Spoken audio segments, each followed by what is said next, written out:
Halo, perkenalkan saya Sani. Ini video pertama saya. Yeay! Saat ini saya sedang belajar mengenai statistika. Dan kedepannya insya Allah mau belajar tentang machine learning. Tujuan saya bikin channel ini untuk nge-track aja sih sebenarnya sampai sejauh mana pemahaman saya tentang statistika, hal baru yang sedang saya pelajari. Dan untuk video pertama ini saya mau bahas tentang data. Apa sih itu data? Data, menurut KBBI ini, Kamus Besar Bahasa Indonesia. Data adalah keterangan atau bahan nyata yang dapat dijadikan dasar kajian, yang berupa analisis atau kesimpulan. Untuk video pertama saya ini, saya mau bahas tentang informasi apa aja sih yang berada dalam suatu data, kemudian jenis-jenis variabel, dan yang terakhir adalah transformasi data. Untuk kesempatan kali ini saya pakai data Iris. Jadi kalau teman-teman pakai RStudio atau R programming buat bisa mendapatkan data ini, teman-teman bisa tinggal ketik data dalam kurung Iris, nanti bakal keluar data seperti ini. Nah, pertama variabel. Variabel tuh kayak satu kolom ini tuh punya variabel spesies. Berarti di column name ini ada atau yang column name atau kolom yang memuat nama-nama variabel tuh di data Iris tuh ada 5. Ada sepal length, sepal width, petal length, petal width, dan species. Lalu di dalam satu kolom ini terdapat barisan atau baris, yaitu data baris yang berupa observasi dari dataset tersebut. Yang terakhir adalah indeks. Kalau indeks di sini berarti menunjukkan ada berapa jumlahnya sih data observasi dalam satu dataset. Seperti itu. Kemudian selanjutnya adalah variabel. Variabel yang tadi disebutkan adalah satu variabel adalah satu data yang memuat beberapa observasi. Secara garis besar ada 2 variabel nih, yaitu numerical variable atau kuantitatif, dan satunya lagi adalah categorical variable atau kualitatif. Cara membedakannya kalau mau mudah sih, yang pasti kalau numerical itu variabelnya berbentuk angka, kalau categorical variable isinya berupa huruf-huruf. Nah, si numerical variable ini juga dibagi 2 lagi, ada continuous sama ada discrete. Bedanya apa sih? Kalau numerical itu, contohnya langsung aja kali ya, biar gampang membedakan. Range atau jarak data itu lebar, seperti data yang memuat, contohnya seperti data yang memuat presentasi bisa 0 sampai 100%. Jadi datanya tuh banyak gitu, nilainya bisa 0, 3, 4, 5%, 10, sampai 100%.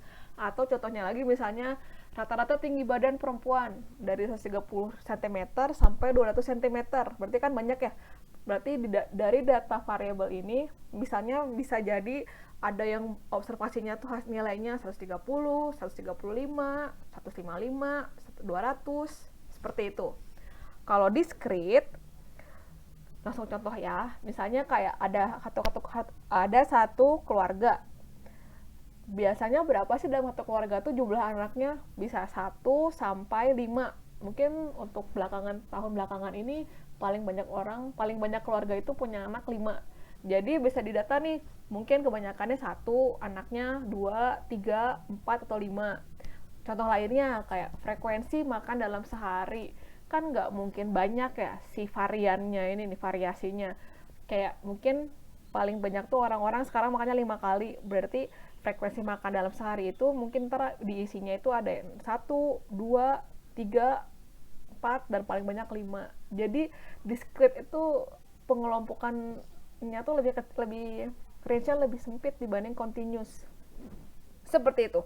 Selanjutnya ada categorical variable, dibagi 2 juga, namanya nominal dan ordinal. Perbedaan besar dari nominal dan ordinal ini adalah kalau ordinal itu ada level atau ada rankingnya.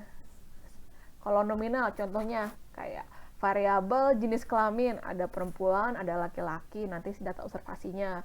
Kalau mungkin lebih dari 2 data observasinya, kayak contohnya etnis. Categorical variable etnis.